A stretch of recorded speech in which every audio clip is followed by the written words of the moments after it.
This Week in Microbiology is brought to you by the American Society for Microbiology at microbeworld.org/TWiM.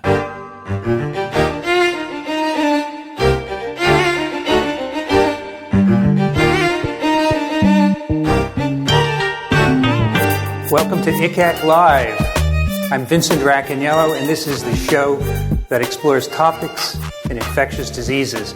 Today is September 11th, 2013, and we are coming to you from 5,280 feet, also known as the Mile High City, Denver, Colorado. We're at the 53rd ICAAC, Interscience Conference on Antimicrobial Agents and Chemotherapy. Joining me today is my co-host from This Week in Microbiology. He's also from the Medical University of South Carolina, Michael Schmidt. Thank you, Vincent. It's great to be here in Denver, though I haven't seen any mountains. No mountains, only clouds. Only clouds. And when I rode in on the train to the terminal at the airport, the mayor of this fair city was telling me they enjoy 300 days of sunshine, and I haven't seen it but maybe for 2 minutes. Well, we're in a convention center anyway, so this is true. Doesn't really matter. But you've been working hard here. You've been doing ASM Live at ICAAC. ASM Live. I've had the joy of actually interviewing the program committee's top picks, and they've combed through the program and cherry picked the hot papers, and so I literally had headline news, everything from vitamin D and recurring otitis media in kids, all the way to looking at Clostridium difficile infections and how to control those. They've been terrific, and in fact, we'll put links to those in the show notes for this episode. This will be posted as an episode of our podcast, This Week in Microbiology. And before I introduce our special guests today, if any of the audience members have questions, you're welcome to come up to the mic here and ask them. You can do that anytime, and hopefully I'll see you or Michael will see you. This is also being live streamed on the internet, so the people watching there can ask questions via Twitter. You can use the hashtag ICAAC, that wonderful acronym ICAAC, and we'll get your questions read to us that way. So let me introduce our two guests for today who we've picked from the speakers here at this terrific meeting. To my left, he's a professor in the Department of Pediatrics at the University of Wisconsin-Madison, James Gern. Welcome to ICAAC Live, Jim. Thanks very much. It's good to be here. I've been trying to get you on a podcast for a while, so here you're at this meeting. You couldn't escape, right? I couldn't escape. No, it's really a great opportunity to sit around and talk about things I like to talk about. So we will talk about your favorite virus, for Perfect. Sure. We have an interesting mix of guests today. Our second guest is a professor in the Department of Medicine, University of Minnesota, James Johnson. Welcome to ICAAC Live. Thank you. Good afternoon. Thanks for agreeing to do this. So we have an interesting confluence of things here. We have two MDs who are from neighboring states in the middle of the country, middle, right? And there was one other commonality. They're both Jameses, that's right. Yeah, they're both Jameses. Do you want to be called James or Jim? You have any preference? I usually go by Jim. You go by Jim? I'll take James. James, so that we know the difference. And you guys work on two diametrically opposed parts of the body. Jim works on rhinoviruses, respiratory pathogens, and you work on E. coli. So it'll be an interesting discussion. I went to both of your talks, yours today and James's yesterday, so we're ready. And we want to talk about each of your respective organisms. Now, before we do that, there's one very important matter of business before you can get paid. And that is you should laugh because they're not getting a penny. I want you guys to tell me how you got here today, not what airline you took, but your training.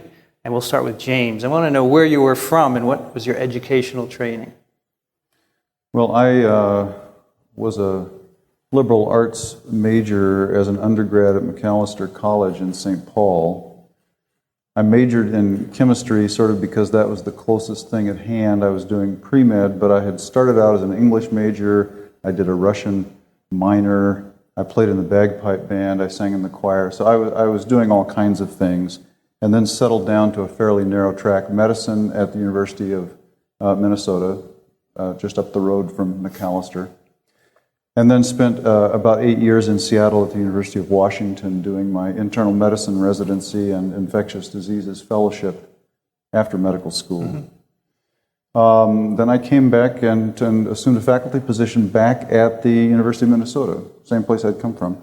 And I've sort of been there ever since. For initially right at the university proper, now I'm at the VA Medical Center just across town. Were you at Seattle at the same time as Stan Falco? Stan had just left. Oh, you missed him. When I got there. I did, however, I sort of took advantage of, I benefited from his presence there and all the people he taught, because one of my research mentors during my fellowship was Steve Mosley, who had worked in Stan Falco's lab. So it's a multi-generational Oh, yeah, thing. Stanley's tentacles are wide. Yeah, tremendously wide. You think he'd like you to call them tentacles, Michael? I'll get a letter, I'm sure. So you were probably born and raised in Minnesota, I presume. Actually not. I was born in the Belgian Congo, or what was then called that. My parents were missionaries. Lived there for 3 years, came back to, lived in Arizona for the next 10 years, first in northern Arizona on the Navajo Reservation, then 5 years down in Tucson. Wow. And then my dad, who had trained up to get a doctorate in French, got a faculty position at McAllister College and took the family from the hot Southwest up to the cold in the winter, hot in the summer Midwest. And we saw trees and squirrels for the first time. It was fabulous, instead of saguaro cactuses and tarantulas. Nice. You guys don't know each other by any chance, do you? Haven't met before. Never met? Yeah. Okay. Jim, what about you? Well, I was born in Wisconsin, grew up in South Florida, went to University of Florida, majored in chemistry, then University of South Florida Medical School, and then I went up north for training, so went to Syracuse for my pediatric residency. Wow, big weather change. Big weather change, and then Boston. I was at Tufts University. I did finish up my pediatric residency there, and then 3 years in the Navy. I went through medical school on a Navy scholarship. So I went to the port of Memphis, Tennessee for that time, and then Johns Hopkins for allergy immunology fellowship, and then I've been at Wisconsin since 1992. So you weren't in Boston when Bernie Fields was there, were you?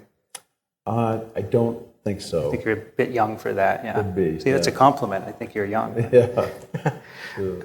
Speaking of training, I have to point out that my very first graduate student is in the audience, Nicola LaMonica. So that was 1982, I think, 83, and he's now a successful scientist, so that shows that you can be someone's first student. He's very brave. He came to an empty lab. It's just me and him. Thanks for coming. Let's start with you, Jim. You work on a virus very close to my heart, picornavirus, rhinovirus, and today you called this, and by the way, James, you probably don't know a lot about rhinos, but if you do, you're welcome to jump in and ask things or comment. I'll learn a lot here. You'll learn a lot? Yeah. We'll get to you. You called them the most common pathogen on Earth. Why is that? Well, we know that common colds are very frequent. What we've learned recently is that there's 160 different types of rhinoviruses, which cause about half of common colds. And from surveillance studies where you take samples of nasal mucus from adults or kids, whether they're well or sick, we know that these infections happen very often, even when you think you're well. So you can have asymptomatic infections. We know more commonly we think about rhinovirus as being the most frequent cause of the common cold, but probably adults, through a lifetime will get 100 colds, I would say, that are due to rhinoviruses. There's some epidemiology to back that up. And so, you think about the number of people and that number of infections, and that's a lot of infections. So. Even more than strep mutans, because I'm sitting in on one of these distance ed courses on caries and cariology, and we were just told that strep mutans is the number one leading infection on the face of planet Earth. But probably everyone gets that once if they get it, whereas these are discrete. So the law of large numbers is working in your favor. There you go. Yeah. 7 billion people with moving the decimal point 2 over? Yeah, That's right. I could understand that. Yeah. So can you tell us what a common cold is? Define it before we go on. Well, a common cold is really defined clinically, and most people think about a common cold as being a respiratory infection that really stays in the upper respiratory tract, although we know that sometimes colds go into the chest as well. Your grandmother was right when she told you you had a chest cold. And most often those are caused by viruses. I think we're beginning to realize that bacteria can contribute, but the majority of colds are caused by a number of different viruses. There's probably 9 different families of viruses that frequently will cause colds, and most of these viruses run their course. They have a beginning, a middle, and an end, and that all happens within a week or 10 days, and you're on to the next infection. They tend to be seasonal, less often in the summer, and different viruses in the spring, winter, and fall. Overall, rhinovirus is a big player there, but also coronaviruses and parainfluenza are probably the next most common. So even the new camel one that we're seeing emerge from well, it's been found in all the camels in Saudi Arabia. There's evidence for antibodies. Yeah, They haven't got virus yet out of the camels. Which is they think is the new coronavirus and SARS entity. Well, those are more serious lower tract infections, SARS and MERS, right? Yeah. So you said there were 160, you call them genotypes now. Right. When I grew up, they were serotypes, and Roland Ruckert, one of your predecessors. One of my first mentors at Wisconsin. Really? Oh, yeah. So he was instrumental in defining serotypes using antibodies and neutralization tests, but now we do it differently, right? Yeah. Initially, when these viruses were first discovered, it was because someone grew them in tissue culture and then used an antisera to show that, it was a specific virus that was neutralized by one antisera and not another. And so that's really the definition of a serotype. Now we know that many of these don't grow very well in tissue culture. Some don't grow at all in tissue culture, and so it's really not possible, or not feasible anyway, to do that sort of test. So these days, with all of the information on sequence, people can look in the genetic code and have come up with rules for what constitutes a type based on similarity between the old serotypes. I think reasonable definitions have been right. been So you said we get about 100 colds each a year. So in our lifetime, will we go through all the serotypes? Probably most of them. Really? Maybe not all of them. There were some. The guys who did this work initially just had tremendous intestinal fortitude, I think, to do what they did. But they actually would do serial cultures, and tissue culture for viruses, as you know, is really arduous. And then doing the serotyping, you have to have, back 20, 30 years ago, there were still 100 different ones that you had to use. And they documented that I think women of childbearing age had about a third of the known rhinoviruses back then. And you extrapolate that forward, you might anticipate getting 2/3 over a lifetime. Even in spite of daycare? Because if you talk to any young parent today, they get a rhinovirus a week from their kids in daycare. Yeah. Well, I think if you really want good potent antisera, go to daycare providers or elementary school teachers or pediatricians. That's true, They too. get sneezed on a lot. So I remember going from medical school to my pediatrics training, and all the pediatric interns are sick all the time, from in the cold weather months. It's just inescapable because you're up close and personal with the kids. And they don't cover their cough. No. The kids. No. The kids. Hopefully physicians do. the residents do, but the kids don't cover their cough. So in your talk today, you mentioned that in any community there are about 20 different genotypes circulating. Probably right? minimum during the peak cold seasons, 20 to 30, I would say. And then as from season to season, these cycle as new ones are brought in by people who travel, I suppose. Right. So forth. And when you look at one season versus the next, you go from one fall to the next fall or the next spring.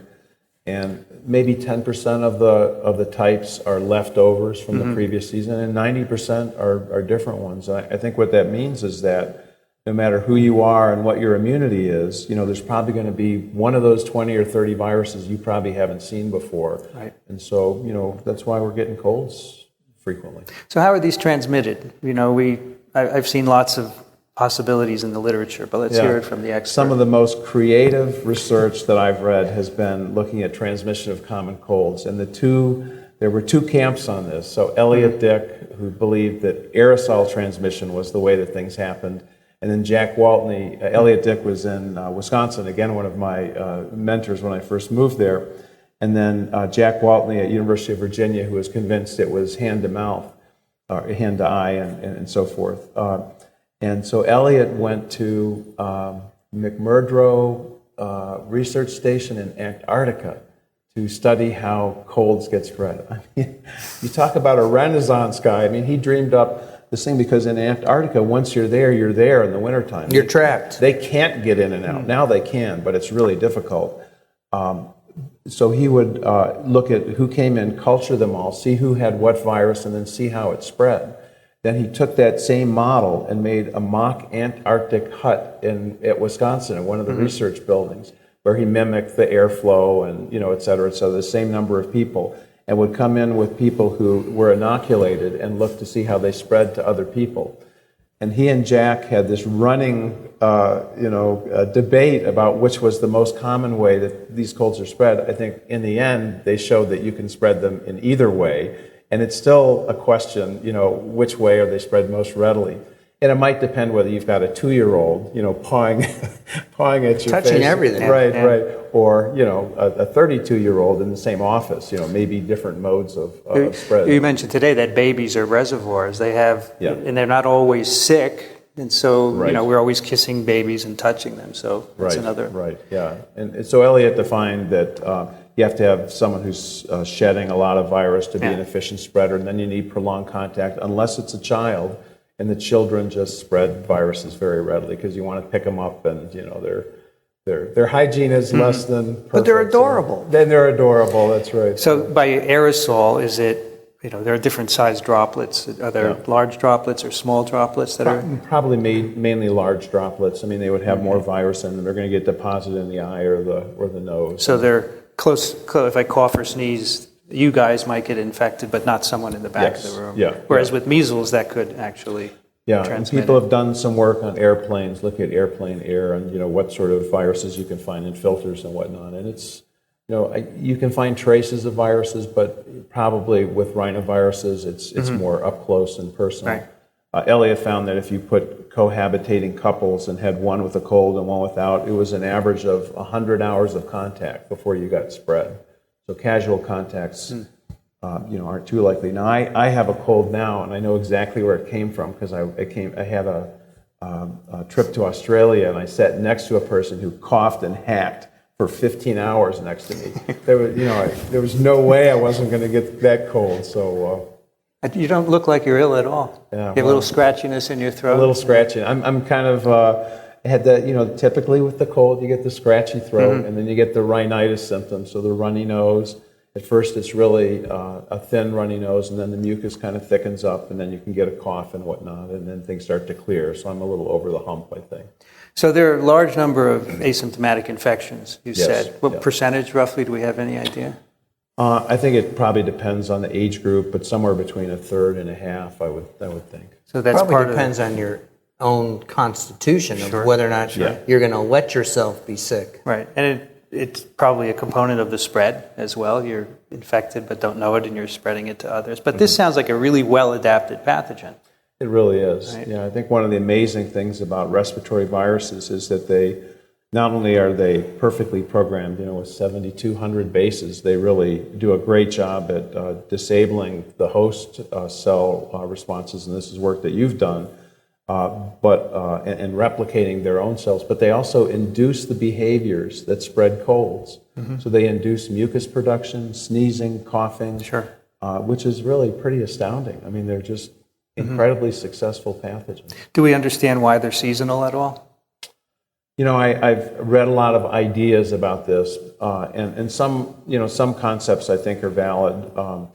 Again, thinking about children being vectors for spreading these viruses. When kids go back to school, we see a big spike in rhinovirus infections. So no doubt, that has something to do with it. But there's still a lot that we don't know, about exactly why they have that fall and spring predisposition. And we're starting to get some data in the tropics that they don't have a fall and spring predisposition in the tropics. They're different patterns. I'm not clear exactly what they are. did a study with a group in Trinidad, and they found about a very even distribution of rhinovirus infections during the year. Not a lot of variation. So climate, may have something to do with it. But a lot of things are more stable there than they are in Wisconsin. What about shortening the course of symptoms? Are you pro-chicken soup or anti-chicken soup? I like chicken soup, so I'm pro chicken soup. I've done a search on the internet, something like 4 million common cold cure hits, and some of them are just great. My favorite is a picture of a guy who believed in heat immersion.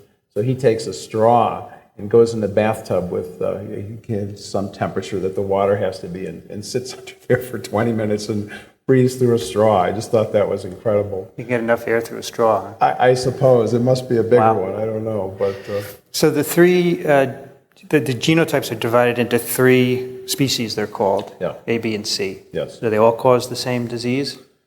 It looks like the B viruses are attenuated, so they really don't cause much in the way of disease, mostly asymptomatic infections. And the A's and the C's can cause, colds, but they can also cause lower respiratory illnesses in some individuals. The C's might be the most pathogenic, but there's still some debate about that. So C's were originally identified in people with severe lower tract disease. That's correct. Is that still the pattern, or they can also cause upper tract as well? They can, we also find them in the upper respiratory tract. They're more commonly they cause colds than they do lower respiratory. It's just that when you look at the sickest individuals in the hospitals, you see that C's appear to be overrepresented. And is it the case that if you have one C infection, then you're immune to that, but you can get others? Probably so. The epidemiology of C hasn't been studied all that well. We know from our series so far that you can get 2 or 3 different Cs, but we don't know as much about their serology. Of course, you can't grow them in culture, which is a problem, right? Yeah, it's tough to grow them in culture. Yeah, you can grow now from primary human airway epithelial cells. You can grow cultures that take a month to 2 months to really mature, and then you can grow some C viruses in them, but that's a lot of work. Why do you think they won't grow in, say, HeLa cells like a lot of other rhinos? Yeah, we're confident now that HeLa cells and some of the other cells that are used to grow culture viruses in laboratories just don't have the right surface protein, so the virus never gets in. If you bypass the surface proteins, the virus grows really well in just about every cell that will grow other rhinoviruses. So it's just a matter of you finding the receptor and putting it in HeLa cells. Then you can do an experiment in a couple of days, like Nicola used to do, rather than in a month, right? Yeah. You're working on that, I presume. Exactly. When I come visit you in November in Wisconsin, maybe you'll have it by then. I hope we do. There's also a interesting connection between rhinoviruses and asthma. And I've always found this confusing. Yes. So I'm hoping you can totally sort it out for us. All right. Well, rhinoviruses cause the common cold with most individuals, but if you have chronic respiratory diseases, and asthma is a good example, COPD as well, these viruses contribute to most asthma attacks. So if you look in children, it depends on the time of year, but somewhere between half and 90% of asthma attacks will have rhinoviruses as a contributing factor. Now, it's not usually the only factor, because we know that people with asthma can get colds and not have an asthma attack. Right. But if there are other things that also upset asthma, if you haven't used your preventive medicines routinely, if you're allergic to cats and you've been around a cat, it seems like the virus is really what pushes you over the edge. And this can happen not only in kids but in adults as well. Yeah, it's mostly the relationship is closest in children, because children seem to be more susceptible to rhinovirus infections than adults, probably because of antibody, and you've had a lot of those viruses and you're more careful about your hygiene and so forth. But also in adults, about half of exacerbations, maybe more, have viral infection as a contributing factor, most often rhinovirus. Okay. Yeah. So it could make someone with asthma worse or trigger an attack. Sure. I also understand from the literature that if you are infected at a young age with rhino or other respiratory viruses, it can predispose you to asthma as well? Yeah, it certainly is an indicator of risk. And the big question is, are these viruses causing asthma? Are they doing something to the lung? Are they damaging the lung during a critical period of development so that it makes asthma more likely? Or are they really a factor that's revealing asthma? So if you're born with twitchy lungs, if maybe a rhinovirus infection is the first thing that really irritates the lungs so that you wheeze. Okay. So that's the debate, and my personal opinion is that it's a little bit of both. So if you're more susceptible to rhinovirus infections, if your lungs are a little bit twitchy, yes, you're going to wheeze early on, but that susceptibility, if you think about it, if you got 100 viruses out there, and again you're getting lower Constantly respiratory, re-inoculated. yeah, then that could really do some damage as the lungs are growing. What is a twitchy lung? Yeah, so what asthma is a lung that has reversible airway obstruction. And what this is airways that either squeeze shut or swell shut, when they're irritated. And so the twitchiness is the reversible part. So someone with, there are many other chronic obstructive diseases that don't vary so much. You've got low lung function, you always have. But normally with asthma, that low lung function is variable. There are times when you breathe really well and times when you don't breathe so well, and those times can be very close together. Okay. Yeah. So this is one thing I had meant to ask you earlier, but you mentioned damage. What does a rhinovirus infection, be it an A, a B, or a C, do to your tract? I know influenza, for example, will cause massive epithelial destruction. Is that the case with rhinoviruses? No, it's really not. It seems like rhinovirus causes a more patchy infection, and that was shown pretty convincingly in the nose by doing biopsies of people, even with really severe colds. The number of cells that are infected are fairly low, maybe a couple of % of the cells versus, severe influenza or RSV where the whole airway lights up. So it's really a finely adapted pathogen for being chronically being able to re-expose the host, make enough progeny to move on out, expel them, they find another host, and so their life cycle is gradual. It's not the scorched earth approach that influenza A or influenza B uses to really multiply and move. Yeah, I think that's a fair statement, and it also suggests that, it's not just the virus, but it's your body's response to the virus that contributes to the symptoms that you get. And so that's been an observation that's probably 50 years old now, and people are still trying to understand what part of the immune response really contributes to that, to those symptoms. And, one of the real hindrances has been the lack of a good animal model. In people, a lot of the experiments that we do are observational. So you measure this, that, and you look for associations, where with animals you can really do, you can look at causality. And there is a mouse model now of rhinovirus infection, and you know that very well because you helped to develop some of the viruses that are used in that. And I think we're going to learn a lot from that. It's not a perfect model, but My animal models never are, right? yeah, That's why they're called models, right? Models, right? Yeah. People are not ferrets, and vice versa. So Couldn't resist that. Sorry. what do you think is, looking at the immune system, what do you think plays a more important role in resolving time to you feel better? Is it the innate immune system, things like complement, or is it really Chicken soup. the true adaptive arm of the immune system where the T cells have to come in and clean everything out and remodel the lung tissue to restore yourself to health? I think it's pretty clear that it's the innate immune system that really plays a role in who gets a bad cold and who doesn't get such a bad cold. The replication cycle is very quick, and the course of the illness is very quick. So, peak symptoms when we do studies where we actually give people colds take 2 to 4 days to develop, and then you're getting better. And that's before you would anticipate the adaptive immune system is going to do very much. So those first interferon responses of the epithelial cells and the mononuclear cells in the airway, and maybe the composition of mucus and what the condition of your airway epithelium is. I think those are all really important in governing those first couple of days. And how well you feel. And how well you feel. So exactly. clearly, not just for the serious rhinovirus infections, but for those where asthma is triggered, we would like to be able to intervene in some way. Absolutely. So I wonder if you could comment on this. Rhinos are quickly resolving infections, and that makes it difficult to give a prescription drug, for example. Oh, so you're asking the good value for money question. No, whether you can do it, because if the thing is over in 3 days, by the time you get a prescription, you have to diagnose it, get your script, take it. It's probably too late. So how do we deal with that? Yeah, it's a real challenge. If you think about influenza as a model, because influenza is also pretty quick, on the front end, and the neuraminidase inhibitors. So here we have a pretty good antiviral. If you give them ahead of time, you don't get an infection at all.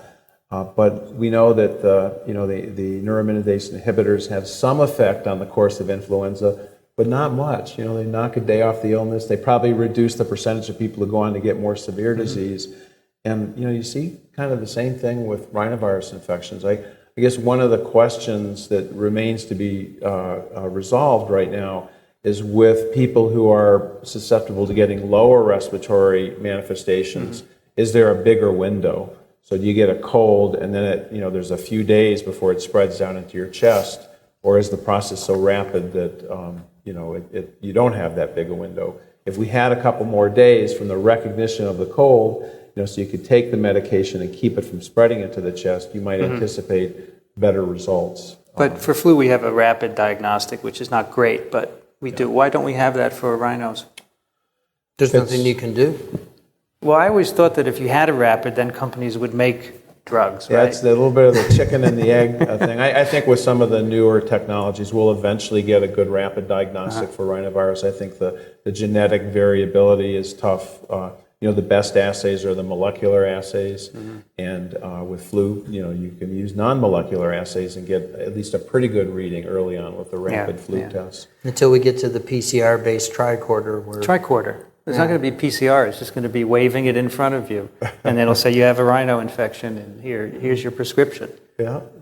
That's what I do. By the way, before we finish up, do you still see patients? Yes. Pediatric or? Yeah, children, a few adults, but mostly children with either allergic problems or immune deficiencies. Okay. And, one other thing, we do see kids with, very limited adaptive immune systems who get rhinovirus infections. And the infections really aren't much worse. They just can't get rid of them. So it goes back to the life cycle of the virus again. Yeah, exactly. James, do you still see patients? I do, quite frequently. In fact, as soon as I get home, I'll go on service and have to start earning my living seeing infectious disease consultation. Well, it's one thing they can do and not us, right? That's right. So, James, I learned, as you may have learned a lot from this discussion. I learned an enormous amount from your talk yesterday about E. coli, which you said was your favorite organism, right? Right. And I want to have our listeners go through some of the things you said, because I find them just neat.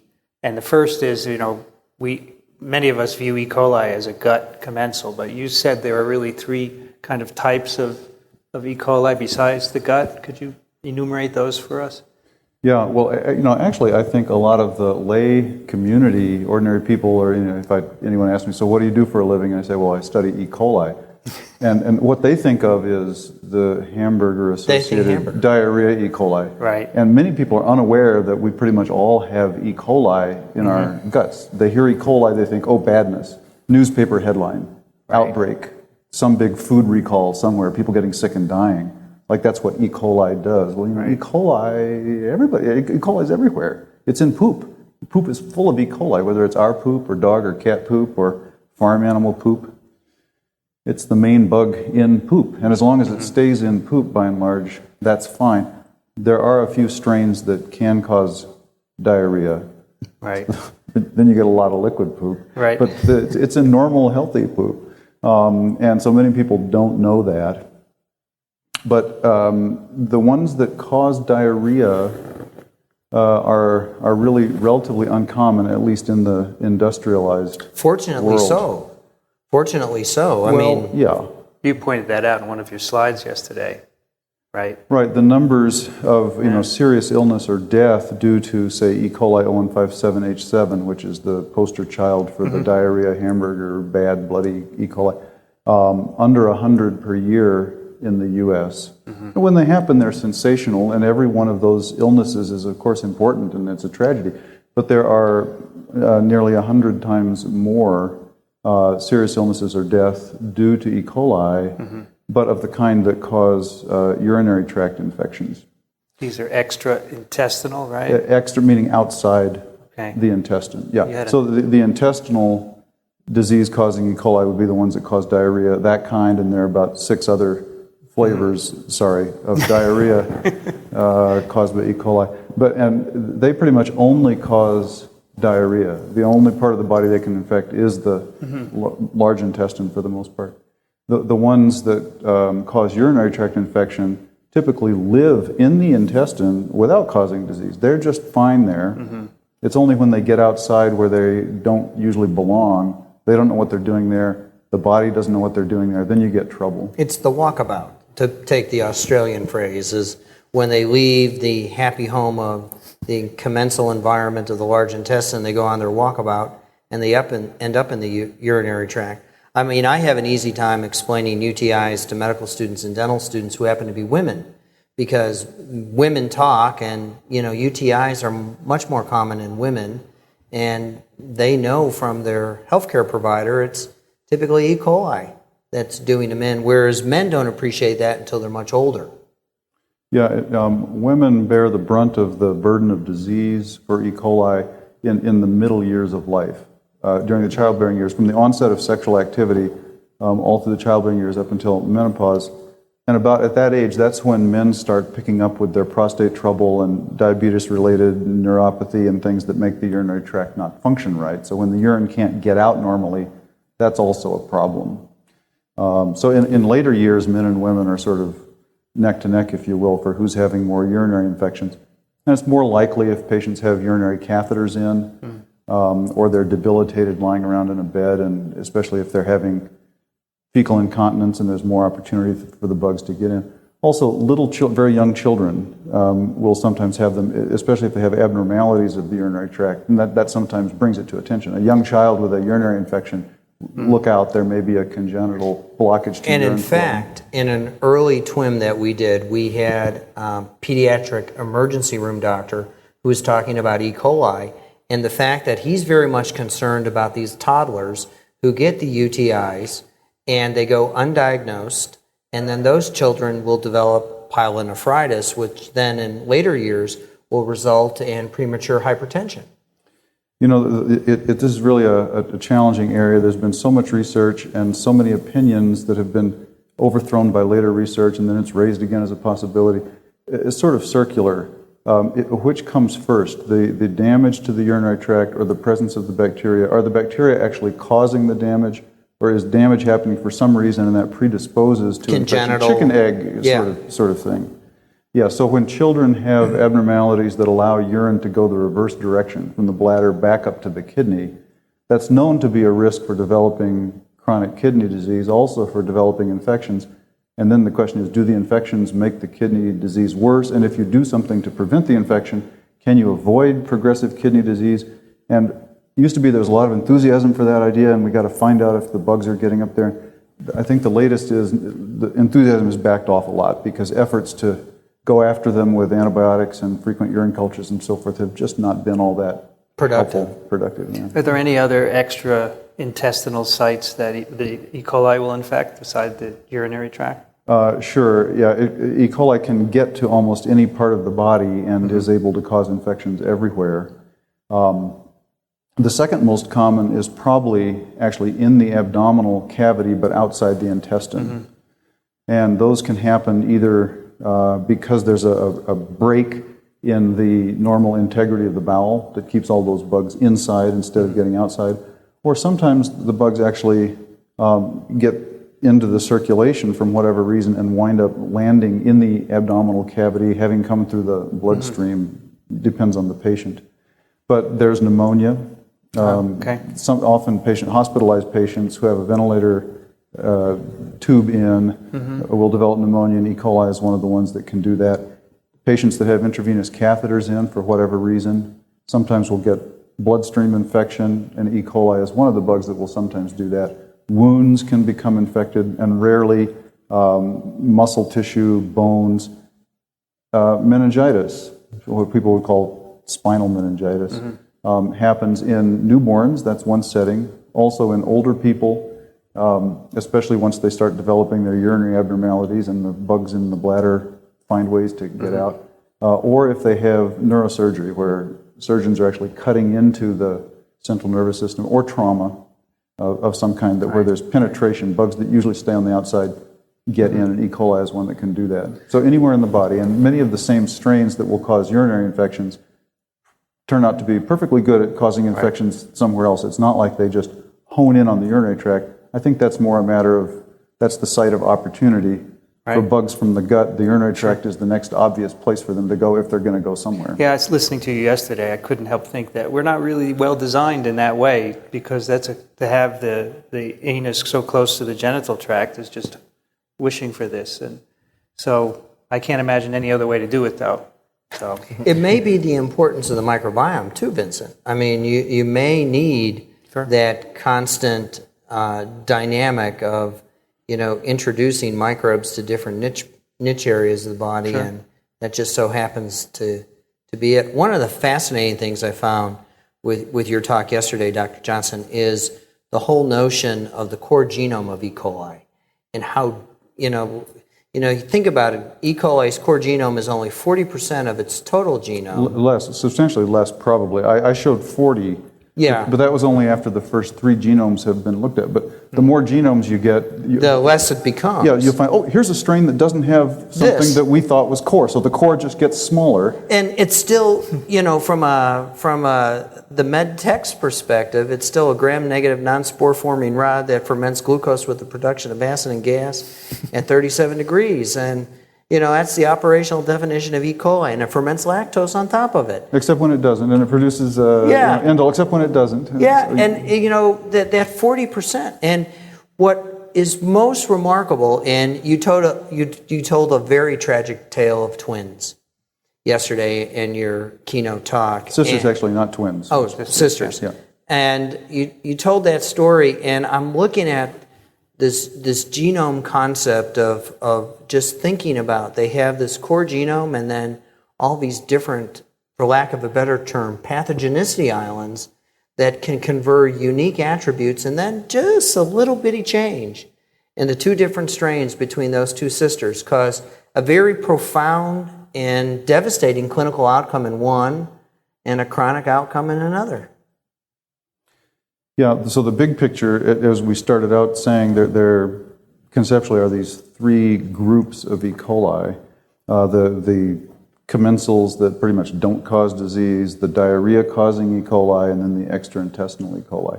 And they all share the core genome, so they're pretty much identical in that respect. How they differ are the rest of the DNA in their chromosome, which are these accessory traits. Many are on pathogenicity islands.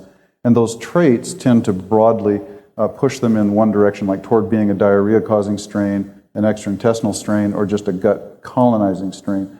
But within that, there's tremendous diversity. So there are many different diarrhea-causing strains. They have a lot of different ways to do it, and they have different accessory traits. Okay, and sometimes those are whole genes or packages of genes, the islands that can be swapped in and out. So one group of them will have a particular suite of genes, and we'll recognize them because they cause a particular kind of diarrhea, and they're associated with certain patients and epidemiologic settings and so forth.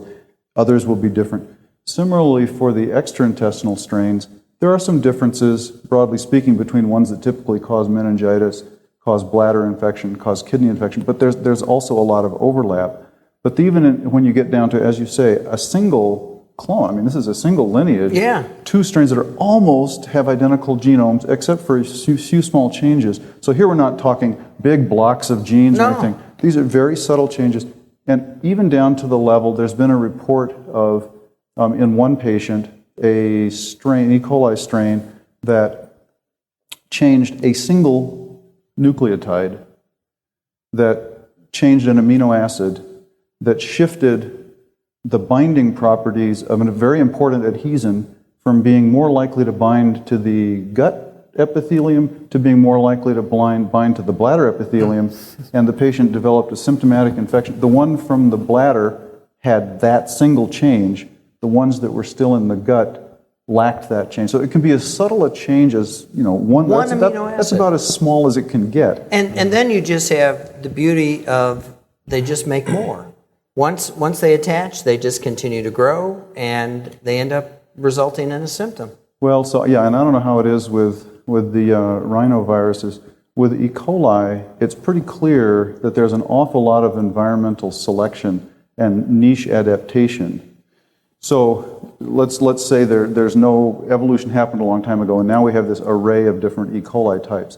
Well, in a given person or part of the body or part of the world, there will be an expansion of the types that are adapted to those particular conditions. So you see these strains here, you see different strains here. But evolution didn't just happen a long time ago, it's ongoing. So wherever there are selective pressures, mutations happen, genes get swapped back and forth, and you create new genotypes that then will expand. If they find that whatever they have makes them more fit, they can compete better in a particular environment, and they will tend to, rise up and dominate. And we cannot divorce ourselves from understanding that E. coli is just not a pathogen of mammals. It can actually live out in the environment quite happily, and you begin to ask the question about I'm going to coin a new term that's probably already been coined, the envirome of the hospital, the microbes that live in our hospitals on our surfaces. And, we can recover E. coli from hospital surfaces just fine, especially near sinks, and they could be just a little bit different. And are these the diarrheal E. coli? Are they the commensal E. coli? And when you begin to look at it, and so how do we begin to ask the question, where are these bad actors coming from? To answer the simple question, can we control some of these really bad ones that are causing devastating and debilitating disease in the patients that you described to us yesterday, just by throwing some more cleaning products in the environment to sort of reduce their numbers? That's been an area of real interest for my laboratory, actually, is what are the reservoirs of the bad bugs? How do they get around? I mean, we like to find out which humans are colonized with them, which of their pets are colonized with them, how are they sharing? That's part of the story. And then the environment is another part. Farm animals is another part. And we actually did a study we didn't go to, we did do sinks, but we went to public restrooms in our hospital and also in a bunch of other stores, parks, all kinds of facilities, and went in with the SWAT team and cultured up all kinds of things. And I was actually surprised. We did not find all that much E. coli. I mean, you'd think the toilet, that should be the heart of darkness. Well, it was actually. The toilet area. The toilet is where we found. But surprisingly, most samples, even around the toilet or in the toilet, were negative. It's not like it's just loaded with E. coli. But if you wanted to get E. coli, that would be the place to, slather yourself around a lot, would be the toilet. However, we could find them in one case, the door latch for the stall door. A cold water tap had the E. coli inside the sink, so one could imagine that some splashing water could bring up the E. coli. And a fair proportion of those strains that we found did look like, by genetic testing, the extra-intestinal pathogenic type. That would have been my bet, because those, judging from the data that you presented yesterday, that looks like those guys are really good at holding on. Mm-hmm. And that's what you have to do out in the environment. You have to hold on. And that was really the intriguing part of your talk yesterday. Well, the survival in the environment is not something that has been well studied for these extra-intestinal E. coli. There certainly are sort of free-living, like rogue, wild, feral E. coli that are just out there. Yeah. In fact, my colleague David Gordon in Canberra is famous because he did a study showing that the coliform counts in their local municipal lake, which when they get high enough cause them to shut down the lake because they think it's fecal contamination, it's a health risk. It turns out those are just E. coli that live in the lake. They have nothing to do with fecal input. And once that became clear, it's this You don't close the lake. They don't close the lake anymore. Yeah, so now they at least type the E. coli and figure, is this a bloom of that strain? In which case, who cares? Well, it's all about risk assessment, and you have to understand what you're being exposed to. And, you just can't use Chromogger to look for E. coli to say this is E. coli, so danger. You really have to understand what E. coli. And I think that's what Vincent and I talked about your talk yesterday, and he found how fascinating there were these three areas. Well, so many things I need to ask you, but first, so what is the contribution of material that we consume in the colonization of our intestines with these extra-intestinal strains? And you have published on that. You talked about it yesterday. Yeah, well, there's several answers to that question. Definitely, we have a continual input of E. coli into the gut. And in spite of stomach acid, people like to say, well, the stomach barrier prevents gram-negatives anyway from getting through. Well, nonsense. Of course they do. Otherwise, we wouldn't have fecal-oral transmission of diarrheal pathogens. That clearly happens. Right. Happens with E. coli 0157H7. Like that. Exactly. So if you don't cook your hamburger adequately, look out. So stomach acid is not proof. The be-all to end-all. No. And that organism may be a little more resistant to stomach acid than other E. coli, but nonetheless, they do get through. And there's clearly a turnover of strains in the gut.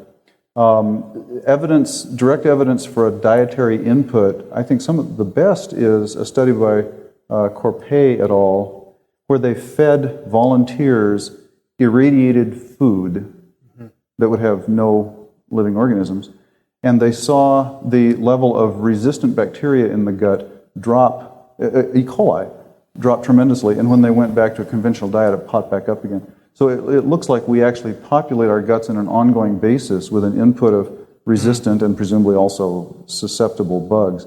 However, as you said, the extra-intestinal strains, the ones that are best adapted for human gut colonization, are probably the ones that once we get them, we tend to carry them.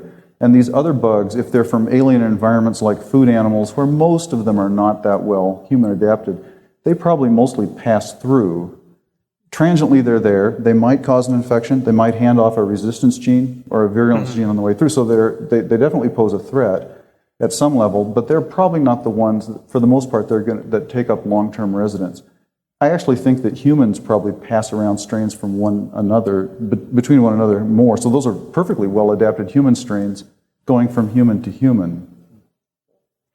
But now, especially with heavy antimicrobial use in food animal production, if there are settings where large concentrations of highly resistant bugs are being grown up, especially if they have transmissible genetic elements like beta-lactamases on plasmids, and those are coming in through the food supply, as in the Netherlands, they're on the meat, people eat the meat, and all of a sudden you start seeing a lot of resistance genes in humans.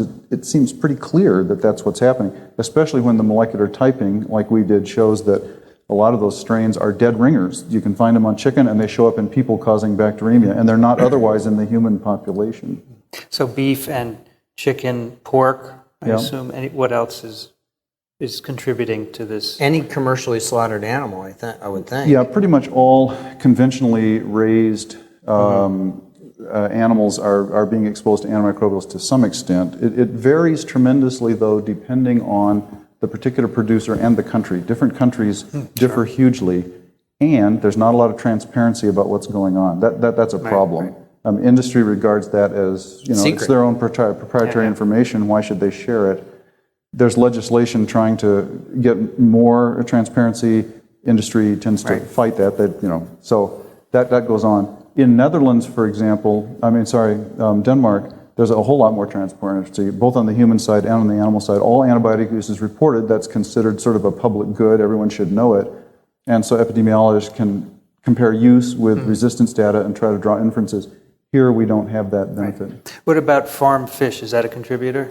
Definitely, there's a lot of antibiotics used in aquaculture. Again, not a lot of information about exactly where and when. But when studies have been done, they can often find a lot of resistant bacteria. Yeah. And sometimes in the sediment at the bottom of where things settle down, there's huge concentrations of antibiotics and resistant bugs. All that goes somewhere. So you mentioned the environment spread in the hospital environment. Well, there's the larger environment. Yeah. All of these bugs, humans are putting out resistant bugs, sewage facilities, if you're in a place that has sewage facilities, which most of the world actually doesn't, And then there's all the animals, farm animals being made, huge manure lagoons full of resistant bugs being picked up by vermin, insects, wind, transporting, getting into the water supply. We don't begin to understand sort of the flow of the bacteria and the associated resistance genes that result from our sort of industrial level use of antimicrobials in humans and animals. And in farm country, they use natural fertilizers, which are typically manures, and they're supposed to heat them. But heating won't necessarily get rid of all the nucleic acid, and so as you spray the manure on your field, especially as the advent of organic farming is becoming more popular. Manure is a perfectly good organic fertilizer, and you may be contributing to the spread of antibiotic resistance even on farms that are, quote, organic and antibiotic free. So, one can become despair and think, what could one possibly do? It's a cesspool, and we're doomed. Well, maybe we are. But we can slow our demise, maybe if we're smart about it. So, you mentioned earlier. The understanding all this diversity of E. coli, how fascinating that is. It is fascinating, and I think there also may be practical implications in terms of diagnostics. So if one were able to do a rapid test and not just, usually we just have, we think you have a UTI, end of story.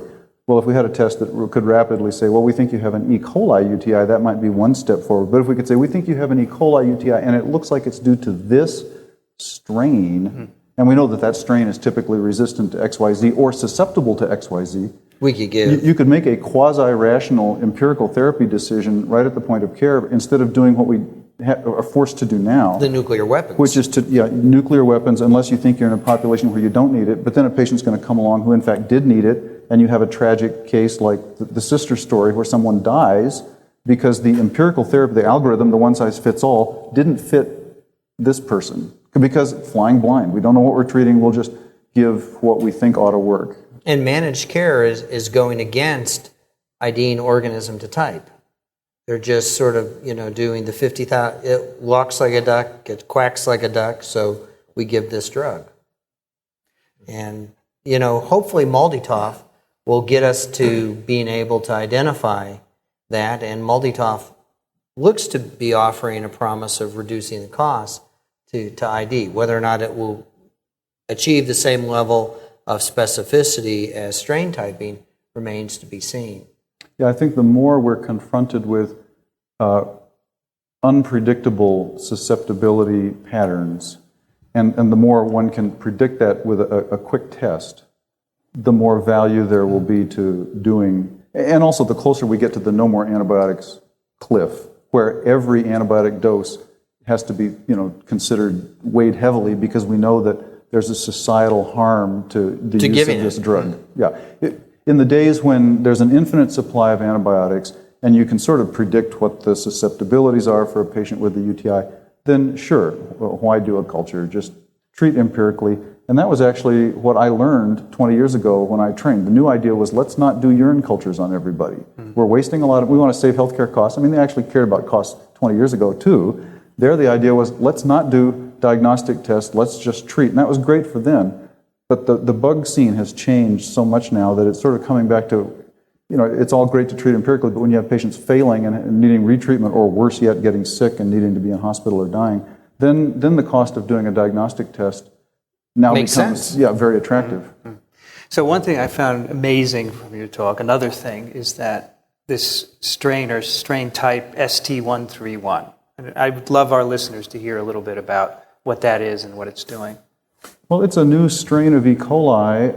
Among the thousands of E. coli strains, there may be a dozen that have been the heavy hitters that account for probably 2/3 of most extra-intestinal infections. That's been true up until about the year 2000. And since then, this new kid on the block has shown up, and has really expanded and taken over worldwide in a most astonishing fashion. I'm not aware that anything like this has ever been seen before. It seems to represent a new combination of ability to cause disease. It comes from a part of the E. coli family that historically is where most of the heavy hitter strains have come from that can cause disease, but it also has a lot of antibiotic resistance, which traditionally that family of E. coli didn't have. In fact, the old notion used to be there seems to be like a mutually exclusive property to resistance and disease-causing ability. You have to take your choice. You can live in one room or the other, but you can't live in both. Well, this bug has managed to sort of bring them together. It's actually not the most resistant E. coli strain on the planet, nor is it the most aggressive disease-causing, but it's the one that has sort of the greatest blend of the two, if you put those two together. And so whether it's from that or because it has a special ability to spread or live in the environment, we don't really understand, but it has taken over like gangbusters. So that now in the VA system, for example, nearly 80% of our fluoroquinolone-resistant E. coli are this strain. And between 25 and 30% of all E. coli isolates are this one strain. And just for perspective, the next closest strain comes in at about 12%. So this guy's way ahead. Yeah. He's winning the race. Big time. So are we colonized with ST131? One of us might be. I would invite you afterwards. We can do No biopsies. We that's the other take-home message from your talk yesterday is beware of... He doesn't want to give me a biopsy. Beware of men bearing biopsy needles. Well, you know, the prostate biopsy to look for prostate cancer definitely has a role. I mean, we don't want to not do them, but we do want to not do them indiscriminately, liberally, as sort of was done in the past, recognizing that they have the huge potential for harm with infection now, aside from, you know, finding something that looks like prostate cancer that leads to treatment that the patient didn't actually need and that whole thing. But just the infection part, because of ST131 typically being resistant to fluoroquinolones and ciprofloxacin being the classic preventative drug that's taken before the biopsy, it doesn't work. And so we set men up for infections. So now the alternatives are either do diagnostic testing to figure out what's there and then pick a drug designer, you know, for the individual patient. That's cumbersome and has its costs. Or give everybody broader therapy that will cover, and that has a little more cost for the drug, but the societal cost also, then we're putting selection pressure on. So this bug has us in a box. Yeah. We don't know where it came from, ST131, right? We do not.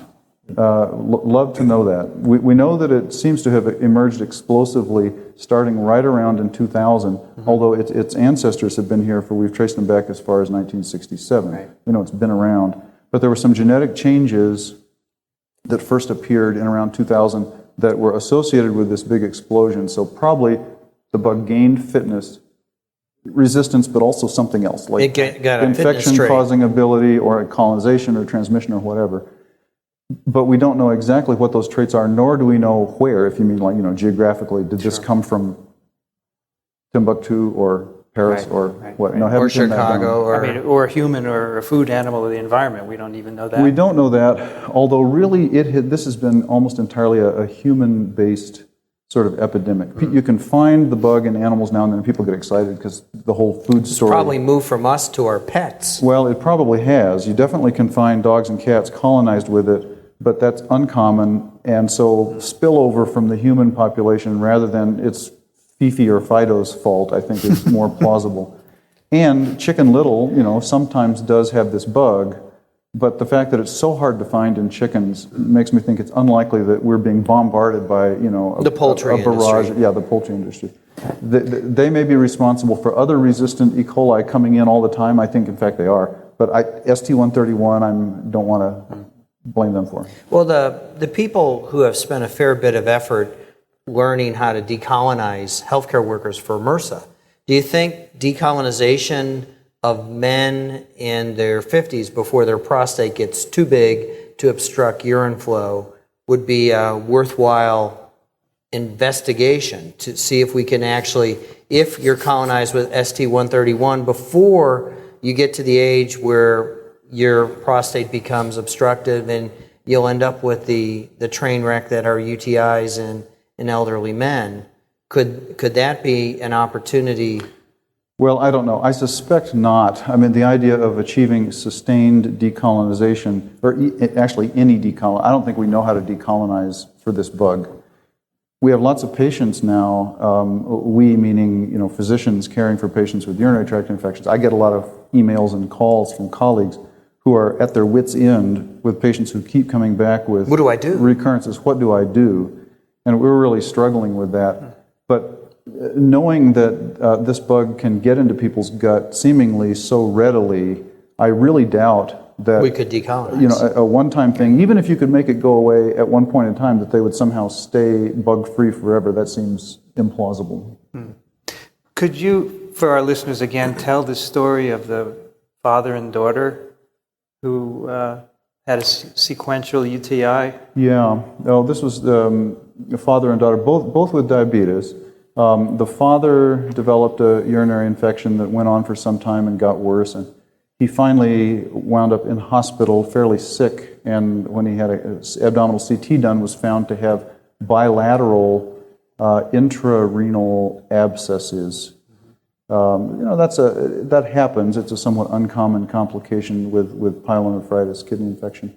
And his urine had a ST131 strain that produced the CTXM15 ESBL, which is characteristic of ST131, or at least that's what brought ST131 to attention. It's actually a small subset of ST131, and was fluoroquinolone resistant. I think he'd been treated with some fluoroquinolones, as is so much our common story. UTI, give a fluoroquinolone. That used to work. It's not reliable anymore. Well, while he was in hospital, his adult daughter came to visit him. She'd not seen him for a long time.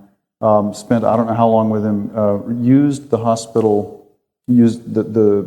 toilet in his hospital room that he was also using, and then left. And sometime after that, came down with urinary tract infection symptoms herself. And interestingly, went through several unhelpful courses of fluoroquinolone therapy before people finally realized, A, it's resistant, and B, she's pretty sick. So she wound up in hospital and had bad kidney infection, in this case with gas production, so emphysematous pyelonephritis, a big bubble, sort of like a gas abscess that had to be drained with a tube. Fortunately, she didn't require nephrectomy. That often is needed for emphysematous pyelo. So developing the abscesses, having emphysematous pyelo, that goes along with having a kidney infection and having diabetes. That's the usual context. But what was remarkable about this, they both had quite severe infections, and even most patients with diabetes don't get that. But they had the same strain. So she turned out to have genetically the same strain. You have causality. And we have an epidemiologic link where there would be the opportunity for her to have acquired the strain while, this one occasion visiting her dad, who was the presumed source. So, I was always taught that to get an E. coli infection, the traditional E. coli infection, you need about 100,000 or so to cause frank diarrheal type disease.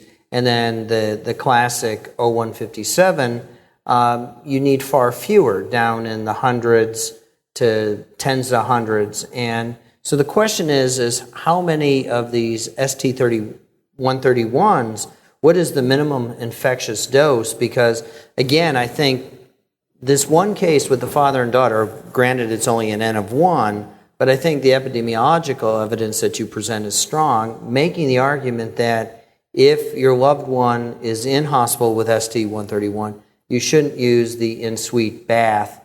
You should go out to a public restroom to avoid the likelihood, especially if you're already predisposed to having a bad outcome. It's really hard to know. I would hesitate to say, as you say, it is N equals 1. The other thing is, we never know with our current state of testing whether a person has an ST131 or not. On the other hand, that's true. If they have a fluoroquinolone-resistant E. coli, it's probably 2/3 or better likelihood to be that it is ST131, at least in the U.S. and Europe these days. On the other hand, usually when a person is exposed to ST131, no disease results. I mean, ST131 lives in people's guts just like other XPEC, totally fine. So N equals 1, scary story. Of course, the reason we tell the story is because it's scary. All the other times that ST131 got transmitted never turned into a story, or if it did, it's not very interesting and we don't tell about it very much. But we've been documenting in households of veterans who have a ST131 E. coli isolate, usually urine. We look at their household members. It turns out the veteran is always colonized intestinally with that strain, and about half the time, one or more household members is also. But they're fine. But then we also looked at what about fluoroquinolone resistant E. coli that aren't ST131, or for that matter, what about fluoroquinolone susceptible E. coli? It's a very similar story. People in households have these same bugs. They swap them. And for the most part, everybody's healthy. You know, it's rare to develop an infection. So I don't know how wigged out we should get about the possibility of transmission and make substantial changes at this point in sort of lifestyle without a better sense of what's the risk and what do you gain from making those changes. But more study in that direction is needed because it would be great to find ways to interrupt the spread of this break strain. the cycle of transmission. Exactly. I mean, the epidemic happens, I think, because of the spread. So if we could stop that, brilliant. So James, from you had a review article on a rural study you had done in Minnesota, I think, on ST131 prevalence. And at the end you wrote, "This emerging and expanding epidemic has the potential to deprive us of most oral treatment options for infections due to this exceedingly common bacteria in the near future." So that still holds today, I presume. Well, here we are. So we're now, increasingly using drugs that we hadn't even heard of, like phosphomycin. If the organism is both fluoroquinolone, well, all three, fluoroquinolone, trimethoprim sulfa, and cephalosporin resistant, then we don't have much left for oral options. There's nitrofurantoin, and most E. coli remain susceptible, old-fashioned, nitrofurantoin. That's great as long as the person isn't sick, and as long as if it's not the prostate. If we think it's in the prostate, nitrofurantoin doesn't get in that well. And then there's phosphomycin. So either a drug that we never learned how to use because it was so old-fashioned, or a drug that we never learned how to use because it just never was used in the U.S. So now we're using a lot more nitrofurantoin and phosphomycin, and that's great as long as they last. But for a sick patient, neither one has an intravenous form. So then we're stepping up to carbapenems. Which my microbiologist refers to as wimpy penems. Well, they may be, but then also there's wimpy penemases now that are spreading. Yes. So how long even the wimpy penems will remain active, with KPC and some of the others spreading where they are. So we are in kind of a tough spot. So not only do we have commonality here in our participants today, but we have two human pathogens that are ubiquitous. They're present in a thin film on the earth, and they can be benign or very serious in people. Yeah. So how's that for getting a cool ICAAC Live together? Mm-hmm. I want to read a letter from one of our listeners, which I saved for this episode because it's from a fellow named Tim who has a farm called Zweber Farms in Minnesota. You can find his website. This is a farmer with a website. He sells his stuff at zweberfarms.com, and he listens to us while he's working. And he writes, while driving around a field cutting hay, lost in my science podcast playlist, the episode of TWiM 61 came up, and I had to listen intently as Salmonella typhimurium came up, as this is a common enteric issue in agriculture. When you mentioned the work around Salmonella came up with to outwit lipocalin and the idea that people could in many millennia possibly evolve a second anti-siderophore to combat it, a thought occurred to me. Is modern medicine slowing our rate of evolution by reducing selection pressure for more fit individuals? This is not an argument for withholding... This is a farmer. Hey, are you making judgments? No, he was looking at me incredulously. This is not an argument for withholding medical treatments to improve the human race or something silly like that, because obviously everyone has more important skills than the ability to fight off an enteric disease, but was an interesting thought that hadn't really occurred to me before. Just wondering what you all thought of this. So what do you think, James, from your fellow state? Yeah, well, and it's an interesting point. I think to the extent that we do everything we can to keep everybody healthy and alive, we are sort of working against natural selection. Yeah. And how many kids that otherwise would have died and have genetic abnormalities or chronic health issues make it to the age of reproduction and have progeny that may be predisposed to those diseases that would never have happened in earlier years. That happens to some extent. So yes, however, so it may be bad in some sense for the gene eugenics gene pool for the species as a whole. I think it's a wonderful thing for humanity. As we're people. We're not just a gene pool. Right. And so I think it's great to have a culture that places value on the individual human and does whatever it can. I love that. We're people, not just a gene pool. We're going to save that for an episode. But we're humans, and I feel that this is part of evolution. Interfering with it or not, that's part of it, right? Well, I mean, obviously, we interfere with evolution all over the place. Yeah. We wouldn't have dogs We and interfere with the planet. pets Look at home. climate change. Of course.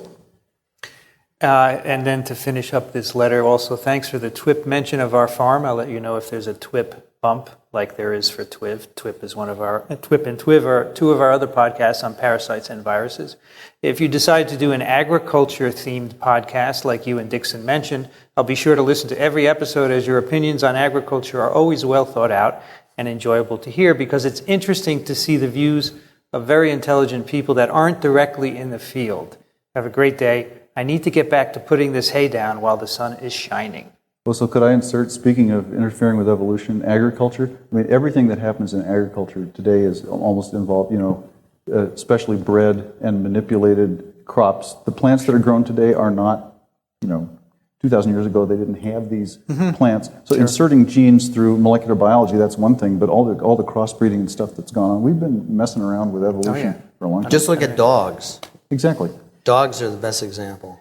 On many levels, yeah, we're messing around, but I view it, again, as part of evolution, so it doesn't matter. We're not going to change it either way. This episode of ICAAC Live will be inserted into the RSS feed of This Week in Microbiology. You can find that on iTunes and also at microbeworld.org/TWiM. And if you like what we do, one of the things you can do to help us is to go over to iTunes and leave a comment or a rating there, and that helps to keep us more visible in that very crowded Apple podcast directory. And we love to get your questions and comments. Send them to twim@twiv.tv. James Gern is at the University of Wisconsin-Madison. Thanks for joining me today. My pleasure. It was great. James Johnson is at the University of Minnesota. Thank you for joining us. A lot of fun, thank you. And Michael Schmidt is at the Medical University of South Carolina. Thank you, But Michael. tomorrow it's ASM Live at ICAAC. Tomorrow morning. Tomorrow morning you're doing ASM Live, and tomorrow afternoon we will be doing TWiV, This Week in Virology, also here in Denver. I'd like to thank the American Society for Microbiology for their support of TWiM. And here at this live-streamed event, our producer, Chris Kandayan. Thank you, Chris. You can hear us. Ray Ortega on camera 2. Thank you, Ray. Warren over there on camera 1. And our sound guy, Steve. Thanks very much for helping us. Thanks to the audience and everyone out there listening. Thanks for listening, everyone. We'll see you next time on ICAAC Live. I forgot to say, I'm Vincent Racaniello. I did this last time, too. I'm Vincent Racaniello, and you can find me at virology.ws. Thanks for listening, everyone. We'll see you next time.